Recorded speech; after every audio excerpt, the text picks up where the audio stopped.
ഒരുക്കങ്ങളെല്ലാം തീർന്നിട്ടും അന്ന് ശ്രീനിലയത്തിലേക്ക് പോവാനേ തോന്നുന്നില്ല. പ്രിയപ്പെട്ടതെന്തോ നഷ്ടപ്പെട്ടതുപോലൊരു മന്ദത.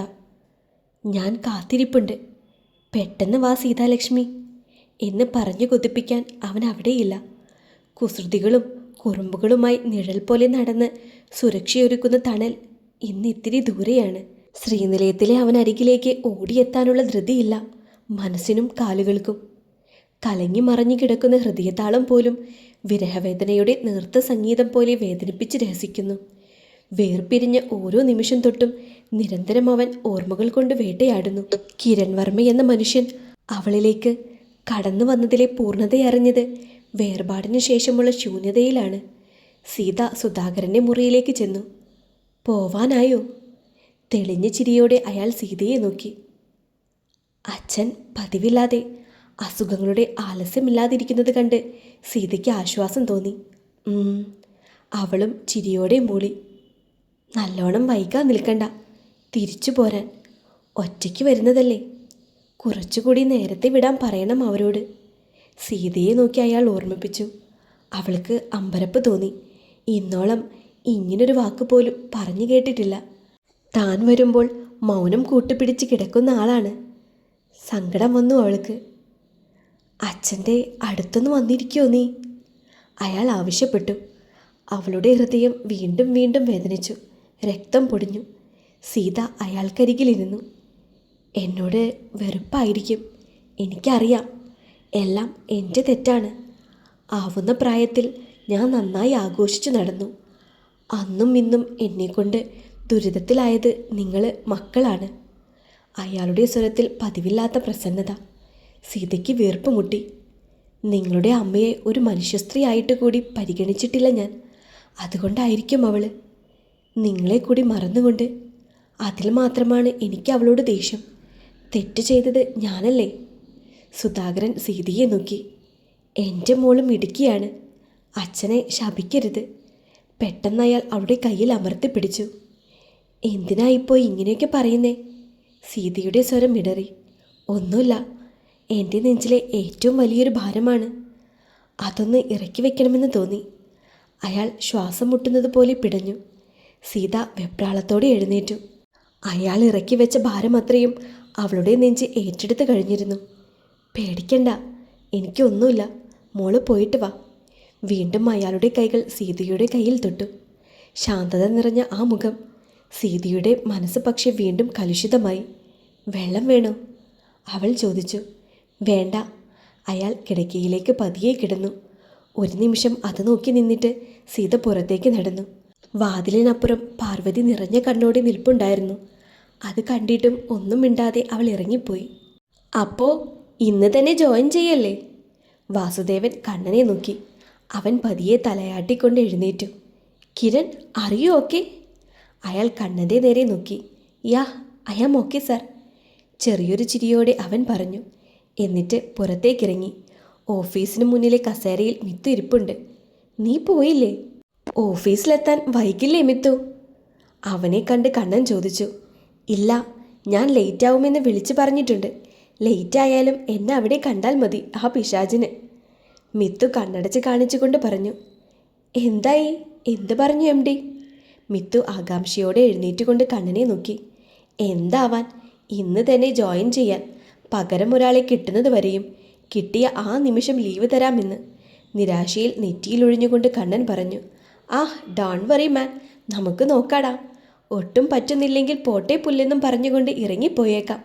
മിത്തു അവൻ്റെ പുറത്ത് തട്ടി. അതെനിക്കും തോന്നാഞ്ഞിട്ടല്ല, പക്ഷേ എന്നെ വിശ്വാസമുള്ള ഒരു മാനേജ്മെൻ്റ് ഉണ്ട്. അവരെ ചതിക്കാൻ വയ്യെന്നുള്ള ഒറ്റ കാരണം കൊണ്ടാണ്. ആ എഗ്രിമെൻറ്റിന് അല്പം വാല്യൂ കൊടുക്കുന്നത് കൊണ്ടാണ്. കണ്ണൻ ദീർഘനിശ്വാസത്തോടെ പറഞ്ഞു.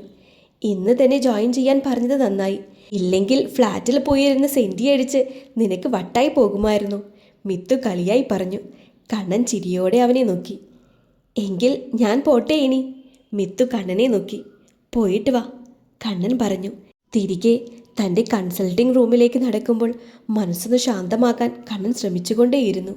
പരിചിത മുഖങ്ങൾ അവനെ കണ്ട് സൗഹൃദത്തോടെ ചിരിച്ചപ്പോൾ ഹോസ്പിറ്റലിൽ തന്നെ അവൻ്റെ ആരാധികമാർ തിളങ്ങുന്ന മുഖത്തോടെ ആശ്വാസത്തോടെ അവനെ എതിരേറ്റു. എല്ലാവരോടും നനുത്തൊരു ചിരിയോടെ ഗുഡ് മോർണിംഗ് പറഞ്ഞിട്ട് കണ്ണൻ മുറിയിലേക്ക് കയറി. കസേരയിൽ ഒരു നിമിഷം കണ്ണടച്ചിരുന്നു. മനസ്സപ്പോഴേക്കും ഓടി ശ്രീനിലയത്തിലെത്തിയിരുന്നു. അവന് വീണ്ടും ശ്വാസം മുട്ടി. അവിടെ നടക്കുന്നത് ഓരോന്നും അവൻ്റെ മനസ്സിൽ മികവോടെ തെളിഞ്ഞു നിന്നിരുന്നു. വേദനയൊളിപ്പിച്ച കണ്ണോടെ അവൻ്റെ പ്രിയപ്പെട്ടവളുടെ മുഖം. കണ്ണൻ ഫോണെടുത്തുകൊണ്ട് അവളുടെ നമ്പർ കോളിലിട്ടു. 1-2 ബെല്ലിന് ശേഷം അത് നിലച്ചു. മറുവശം അവളുണ്ടെന്നുറപ്പാണ്. മിണ്ടുന്നില്ലെങ്കിലും ആ വേദനിക്കുന്ന മനസ്സ് അവനറിയാം. ലച്ചു. ഹൃദയവേദനയോടെ കണ്ണൻ വിളിച്ചു. നേർത്തൊരു മൂളൽ മാത്രമാണ് ഉത്തരം. വല്ലതും പറയേൻ്റെ പെണ്ണെ. ആ ശബ്ദമെങ്കിലും കേൾക്കണം എനിക്ക്. ഇല്ലെങ്കിൽ ഞാൻ ശ്വാസം മുട്ടി ചത്തുപോകും. കസേരയിലേക്ക് ചാരി കണ്ണൻ മിഴികൾ ഇറുക്കി അടച്ചു. അപ്പോ പിന്നെ എനിക്കാരാ കണ്ണേട്ടാ? ഞാൻ പിന്നെ എങ്ങനെയാ ജീവിച്ചിരിക്കേണ്ടത്? സീതയുടെ പരിഭവം നിറഞ്ഞ സ്വരം. അവന് നെഞ്ച് വേദനിച്ചു. എനിക്ക് പറ്റുന്നില്ലടി. അവൻ്റെ ശബ്ദം നിർത്തും. കണ്ണേട്ടന് പറ്റും. നമുക്ക് വേണ്ടിയല്ലേ? ഹോസ്പിറ്റലിൽ പോയോ? ഞാനിന്ന് ജോയിൻ ചെയ്തു. ശ്രദ്ധിക്കണം, മനുഷ്യരുടെ ജീവനാണ് കണ്ണേട്ടൻ്റെ കയ്യിൽ വിശ്വസിച്ചേൽപ്പിച്ചു തരുന്നത്. പക്ഷേ എൻ്റെ ജീവൻ ഞാൻ അവിടെ ഉപേക്ഷിച്ചല്ലേ പോകുന്നത്? സീതയുടെ നെഞ്ചിൽ ഒരു കരച്ചിൽ പിടഞ്ഞു. നീയിന്ന് പോകുന്നില്ലേ? കണ്ണൻ ചോദിച്ചു. ഉവ്, ഞാനിറങ്ങി പോയിക്കൊണ്ടിരിക്കുന്നു. സൂക്ഷിക്കണം, മുത്തശ്ശിയുടെ കൂടെ തന്നെ ഇരിക്കണം. അവൻ വീണ്ടും ഓർമ്മിപ്പിച്ചു. ഒട്ടും പറ്റുന്നില്ലെങ്കിൽ എന്നോട് പറയാൻ മടിക്കരുത്. പറയാം. വീണ്ടും നെഞ്ചു കനക്കുന്ന മൗനം. ഇന്നെന്നെ കാത്തിരിക്കാൻ ശ്രീനിലയത്തിൽ ആരുമില്ല കണ്ണേട്ടാ. എനിക്ക് അങ്ങോട്ട് പോവാനേ തോന്നുന്നില്ല. സീതയുടെ ശബ്ദമടഞ്ഞു. I miss you Lachu. അവൻ്റെ ആർദ്രമായ സ്വരം. ഇരുദിക്കിലും ഇരുന്നു കൊണ്ട് അവർ മനസ്സുകൊണ്ട് കെട്ടിപ്പിടിച്ചു. ഒരു പുതപ്പിനുള്ളിലെന്നതുപോലെ തമ്മിൽ ചേർത്ത് നിർത്തി ആശ്വാസം പകർന്നു. നോവുകൾക്ക് മീതെ സ്നേഹചുംബനങ്ങൾ കൊണ്ട് മരുന്ന് പുരട്ടി. പിടയുന്ന ഹൃദയത്തെ പ്രണയത്തിൻ്റെ മാന്ത്രികത കൊണ്ട് വരുതിയിലാക്കി. നീ എനിക്കും ഞാൻ നിനക്കും എത്രത്തോളം പ്രിയപ്പെട്ടതാണെന്ന് ഓർമ്മപ്പെടുത്തി. ആർദ്രമായ നോട്ടങ്ങൾ കൊണ്ട് കാത്തിരിക്കാൻ പ്രേരിപ്പിച്ചു. തിരികെ വരുവോളം എൻ്റെ ജീവൻ നിന്നിലാണെന്ന് പരസ്പരം ഓർമ്മപ്പെടുത്തി. ഇനിയുള്ള രാത്രിയിലൊക്കെയും സ്വപ്നങ്ങളിൽ നിറഞ്ഞുകൊള്ളാമെന്ന് വാക്കുകൊടുത്തു. ജീവിതത്തിലെ മനോഹര നിമിഷങ്ങളൊക്കെയും തമ്മിൽ ചേരുന്നതാണെന്ന് ചുണ്ടുകൾ കൊണ്ട് അടയാളപ്പെടുത്തി. മനസ്സുകൾ കൊണ്ട് പ്രണയിക്കാൻ അകലങ്ങൾ അങ്ങനെ തടസ്സം സൃഷ്ടിക്കുമെന്ന് വെറുതെ പറഞ്ഞ് ചിരിച്ചു. ലച്ചു. ഇടയിൽ എപ്പോഴോ കണ്ണൻ വീണ്ടും വിളിച്ചു. എനിക്ക് ഡ്യൂട്ടിക്ക് കയറാൻ സമയമായി. വെച്ചോട്ടെ. ഇനി എപ്പോഴാ വിളിക്കുക? കണ്ണൻ ചിരിക്കുന്നത് കേട്ടു. തന്നെ കളിയാക്കുന്നതാകും. സീതയുടെ മുഖം വീർത്തു. അതിനെന്തിനാ എൻ്റെ ദുർഗാലക്ഷ്മി നീ മുഖം വീർപ്പിച്ച് പിടിക്കുന്നത്? നിനക്ക് എപ്പോൾ വേണമെങ്കിലും എന്നെ വിളിക്കാലോ. നിന്റെ സ്വന്തമല്ലേ ഞാൻ. അവൻ്റെ ആർദ്രമായ സ്വരം അവൾക്കുള്ള മിന്നി. ഞാൻ മുഖം വീർപ്പിച്ചു എന്ന് എങ്ങനെ മനസ്സിലായി? സീത ചിരിയോടെ ചോദിച്ചു. എൻ്റെ ഉള്ളിലങ്ങനെ നിറഞ്ഞു നിൽപ്പല്ലേ ഒരു ദുർഗാലക്ഷ്മി. എൻ്റെ മാത്രം ദുർഗാലക്ഷ്മി. സീതയുടെ ഉള്ളം നിറഞ്ഞു. എനിക്ക് കാണാൻ തോന്നുന്നു. സീതയുടെ കൈകൾ ഫോണിൽ മുറുക്കി. എനിക്കും. എപ്പോഴാ വരുന്നത്? വരും. കൊതിയോടെ കാത്തിരിക്കാൻ എൻ്റെ പെണ്ണുണ്ടല്ലോ. വരാതിരിക്കാനാവില്ല. ഉടനെ വരും. സീതയൊന്ന് വെറുതെ മൂളി. കുറച്ച് നാളുകൾക്ക് ശേഷം ഇന്ന് ചാർജ് എടുക്കുകയല്ലേ. നിറയെ തിരക്കുകളുണ്ടാകും. പക്ഷേ ഫോൺ കയ്യിൽ വെക്കണം. ഞാൻ വിളിച്ചാൽ കേൾക്കാവുന്ന ദൂരെ. അവൻ ഓർമ്മിപ്പിച്ചു. തിരക്കുകൾക്കിടയിലും നിന്നെ ഞാൻ ഓർക്കുമെന്ന് പറയാതെ പറയുന്നവൻ. അവൾക്കുള്ളം മുറിഞ്ഞു. രക്തം കിനിഞ്ഞു. എത്ര ശ്രമിച്ചിട്ടും പുറത്തേക്ക് തെറിച്ച കരച്ചിൽ ചീളുകൾ കൊണ്ട് മുറിഞ്ഞത് മുഴുവനും അവൻ്റെ മനസ്സാണ്. കരയല്ലേ, ഞാനും തളർന്നു പോകും. എനിക്കിവിടെ പിടിച്ചു നിൽക്കാനാവില്ല. Please please. കണ്ണൻ്റെ സ്വരം വളരെ നീർത്തു. പിന്നൊന്നും പറയാതെ അവൻ ഫോൺ കട്ട് ചെയ്തു. ഇതുപോലൊരു കരച്ചിലിൻ്റെ പെരുമഴ ചങ്കിലിട്ട് പിടയുന്നുണ്ടാകും. സീത ഓർത്തു. ഫോൺ വെച്ച് കഴിഞ്ഞതും നീറുന്നു, പിടയുന്നു. പ്രണയമേ, നിനക്കിത്ര തീവ്രതയോ? ഭാരമേറുന്ന കാലുകൾ സീത പ്രയാസപ്പെട്ടുകൊണ്ട് വലിച്ചു നടന്നു. എന്താണ് എന്നെ കാണുമ്പോൾ ഒരു ഒളിച്ചുകളി? ഭിത്തിയോട് ചേർത്ത് നിർത്തി അർജുൻ നിരഞ്ജനയെ ലോക്ക് ചെയ്തു. അവൾ ഒരു നിമിഷം അവനെ നോക്കി നിന്നു. വീണ്ടും മുഖത്തേക്ക് ഗൗരവം വലിച്ചു കയറ്റി. അജു, മാറിക്കേ, എനിക്ക് പോണം. അവൾ മുഖം തിരിച്ചു. പോവാലോ, പക്ഷേ എനിക്കുത്തരം വേണം നിമ്മി. 2 ദിവസമായിട്ട് ഞാൻ കാണുന്നുണ്ട് എന്നിൽ നിന്നും ഒഴിഞ്ഞു മാറിയിട്ട് എന്നെ ഒളിഞ്ഞു നോക്കുന്നത്. അവൻ്റെ മുഖം നിറഞ്ഞ ചിരിയിലേക്ക് നിരഞ്ജന സ്വയം മറന്ന് നോക്കി നിന്നു. എത്രയൊക്കെ ദേഷ്യം നീ അഭിനയിച്ചാലും ദേ ഈ രണ്ട് കണ്ണുകളിൽ അർജുൻ ഇങ്ങനെ തെളിഞ്ഞു നിൽക്കുവാണ് പെണ്ണെ. പിന്നെ ഇങ്ങനെ എനിക്ക് മാറിപ്പോവാനാകും. അച്ചു അവൾക്കരികിലേക്ക് ചേർന്ന് നിന്നുകൊണ്ട് പറഞ്ഞു. നിരഞ്ജനയുടെ കണ്ണ് നിറഞ്ഞു. ഇല്ല, എനിക്കിഷ്ടമല്ല, അവൾ വാശിയോടെ പറഞ്ഞു. അതെ, ഇഷ്ടമില്ലാഞ്ഞിട്ടാണോ ഈ താന്തോന്നിയ അനിയനെ നന്നാക്കിയെടുക്കാനുള്ള വക്കാലത്തുമായി സീതേച്ചിയെ പോയി കണ്ടത്? ഞാനില്ലാതെ നിനക്ക് വയ്യെന്ന് കരഞ്ഞു പറഞ്ഞത് അല്ലേ? അർജുൻ കുസൃതിയോടെ ചോദിച്ചു. നിരഞ്ജന വിതുമ്പിക്കൊണ്ട് മുഖം താഴ്ത്തി. നമുക്ക് ജീവിക്കേണ്ടേ നിമ്മി, നീയും ഞാനും ആഗ്രഹിച്ചതുപോലെ. അർജുൻ അവളുടെ തോളിൽ കൈയിട്ട് പിടിച്ചു. നിമ്മി നിറഞ്ഞ കണ്ണോടെ അവനെ നോക്കി തലയാട്ടി. തിരിച്ചു വന്നിരിക്കുകയാണ്, തിരഞ്ഞു വന്നിരിക്കുകയാണ് ഞാൻ. ആ പഴയ അർജുനെ, നീ സ്നേഹിച്ച, സ്വപ്നം കണ്ട ആ പഴയ അർജുനിലേക്ക് മടങ്ങാൻ ഒരുങ്ങി വന്നിരിക്കുകയാണ്.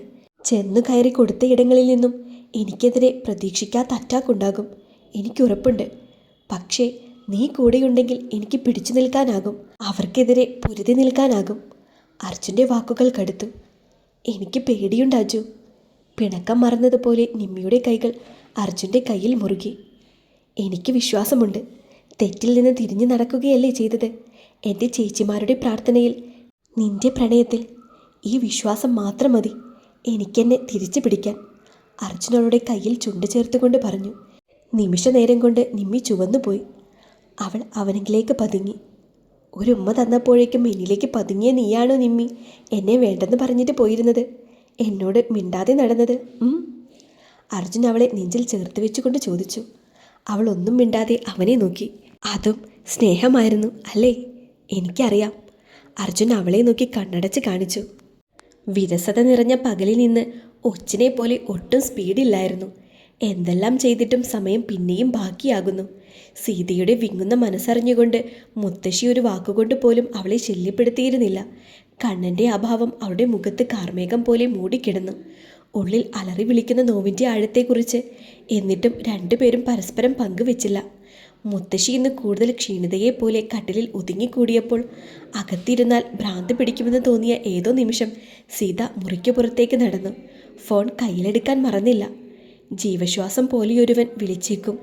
ഉരുളൻ തൂണിൽ ചാരി കമുങ്ങിൻ തോട്ടത്തിലേക്ക് നോക്കി നിൽക്കുമ്പോൾ ഓർമ്മകളിൽ വീണ്ടും കണ്ണൻ കുറുമ്പ് കാണിച്ചുകൊണ്ട് വേദനിപ്പിക്കാനെത്തി. വീണ്ടും വീണ്ടും ഹൃദയം വേദനിച്ചു. ഒന്ന് കണ്ടെങ്കിലെന്ന് ഉള്ളിൽ അലറി വിളിച്ചു. ഒന്നുറക്കെ കരയണമെന്ന തോന്നൽ ശക്തമായ നിമിഷം അവൾ ഇറങ്ങി നടന്നു. കാട്ടുപൊന്തകൾ ദേഹത്തുരസി വേദനിപ്പിച്ചിട്ടും മനസ്സിലെ മുറിവിൽ നിന്നാണ് രക്തം ഒഴുകുന്നതത്രയും. അവനേറെ പ്രിയപ്പെട്ട കുളപ്പടവിലേക്ക് കുഴഞ്ഞിരിക്കുമ്പോൾ മനസ്സിനൊപ്പം കണ്ണൻ കൂടി നിറഞ്ഞു തൂവി. അവിടെ പങ്കിട്ട കുറേയേറെ നല്ല നിമിഷങ്ങൾ കൺമുന്നിൽ തെളിഞ്ഞു നിന്നു. ഉള്ളിലെ നോവത്രയും കരഞ്ഞു തീർക്കുമ്പോൾ അരികിൽ അവനുണ്ടെന്ന് തോന്നി. കാറ്റല്ല, തലോടുന്നത് പ്രിയപ്പെട്ടവനാണ്. ചാഞ്ഞു കിടക്കുന്നത് കൽപ്പടവിലല്ല, അവൻ്റെ നെഞ്ചിലാണ്. അവൾക്ക് പിന്നെയും ശ്വാസം മുട്ടി. അവൻ പോയതിൻ്റെ ഷോ ആയിരിക്കും മോളിവിടെ കാണിച്ചു കൂട്ടുന്നത് അല്ലേ? പിറകിൽ നിന്നും ഒട്ടും പ്രതീക്ഷിക്കാത്തൊരു ചോദ്യം. സീത ഞെട്ടിത്തിരിഞ്ഞു. കഴുകൻ കണ്ണോടെ അവൾക്ക് മുന്നിൽ റിമി, അവൾക്ക് പിറകെ കാർത്തിക്, മനോജ്, ജിബിൻ. സീത വേഗം മുഖം തുടച്ചു. സൂക്ഷിക്കണേ. കാതിൽ കണ്ണൻ്റെ വാക്കുകൾ മുഴങ്ങി. അപ്പോൾ മാത്രം അവളുടെ ഹൃദയം പിടഞ്ഞു. സീത പതിയെ എഴുന്നേറ്റു. സീതാലക്ഷ്മി പേടിച്ചു കണ്ടോടാ. റിമി പരിഹാസത്തോടെ പിറകിൽ നിൽക്കുന്നവരെ നോക്കി. നീ എന്ത് കരുതി? അവനെന്നും നിന്നെ കെട്ടിപ്പിടിച്ചുകൊണ്ട് ഇവിടെ ഇരിക്കുമെന്നോ? അതും പറഞ്ഞിട്ട് റിമി പൊട്ടിച്ചിരിച്ചു. റിമി സീതയുടെ അരികിലേക്ക് നീങ്ങി നിന്നു. അവളുടെ മുഖത്ത് നിറയുന്ന പകയിലേക്ക് കാർത്തികും മനോജും ജിബിനും ആത്മസംതൃപ്തിയോടെ നോക്കി.